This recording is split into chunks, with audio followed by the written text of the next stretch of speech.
Welcome to Sher Khan. இன்றைக்கி ஒரு mid டே news மாதிரி நம்ம நிஃப்டியை பற்றி பேசலாம். ஸோ நிஃப்டி வந்து இப்போ பார்த்திங்கன்னா நமக்கு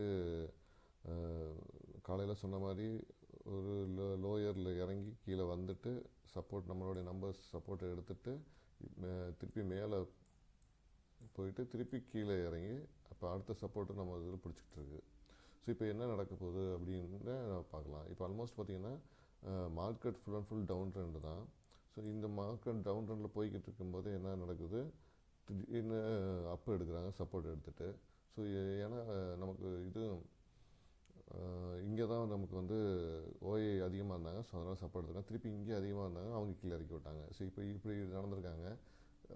மறுபடியும் சப்போர்ட் எடுத்துகிட்டு இப்போ மறுபடியும் மேலே போய்கிட்டு இருக்காங்க. ஸோ பார்க்கலாம் இது எவ்வளோ தூரம் அவங்க சஸ்டெயின் பண்ண போகிறாங்கன்னு. இது வந்து இன்னையோட நிஃப்டியோட இது ஆல்மோஸ்ட் பார்த்திங்கன்னா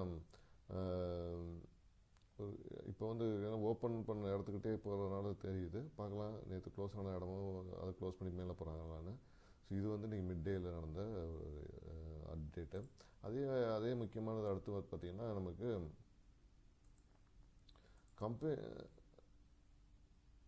நம்மளுடைய வாரி எனர்ஜி வந்து இன்றைக்கி நேற்று ஒரு அப்டேட் கொடுத்துருந்தாங்க. ஸோ அந்த அப்டேட்டு தான் இன்றைக்கி பார்க்க போகிறோம். கிட்டத்தட்ட அந்த அப்டேட்டுக்கு அப்புறம் ஒரு 30 பாயிண்ட் கிட்ட கீழே இறங்கியிருக்காங்க. ஸோ இதுதான் அந்த அப்டேட்டு.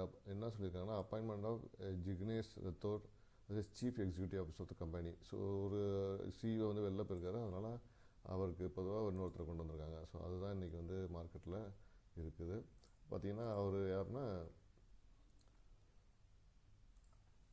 ஸோ அமித் பட்னாகர் வந்து வெளியில் போகிறாரு, அவருக்கு பொதுவாக ஜிகேஷ் ரத்தோர் வந்து உள்ளே வர்றாரு. ஸோ இவர் என்னென்னா இவர் ஏன் வெளில போகிறாரு அப்படின்னு ஒரு காரணத்தை பார்த்திங்கன்னா, அவர் வந்து ஒரு கோஃபவுண்டராக இன்னொரு கம்பெனிக்கு போகிறாரு. அதுதான் அவருடைய ரெசிக்னேஷனுக்கான ஒரு முக்கியமானது.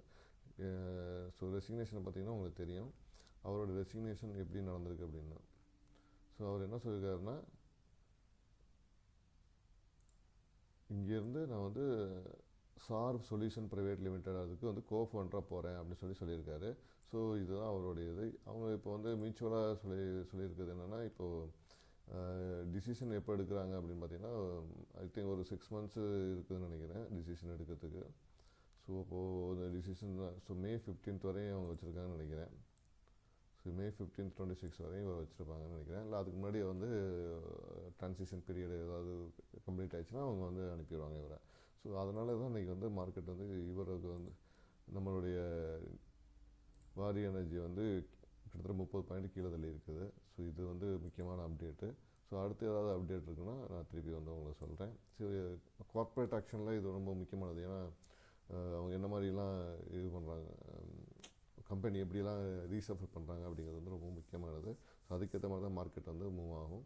ஸோ இந்த அப்டேட்டை யாராவது வாரி எனர்ஜி வச்சுருந்தீங்கன்னா அவங்களோட ஸ்டாக்ஸை செக் பண்ணி பாருங்கள் எப்படி போய்கிட்டு இருக்குன்னு.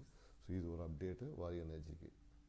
ஸோ இந்த வீடியோ உங்களுக்கு பிடிச்சினா லைக் பண்ணுங்கள், கமெண்ட் பண்ணுங்கள், ஷேர் பண்ணுங்கள், மறக்காம சப்ஸ்கிரைப் பண்ணி. நன்றி, வணக்கம்.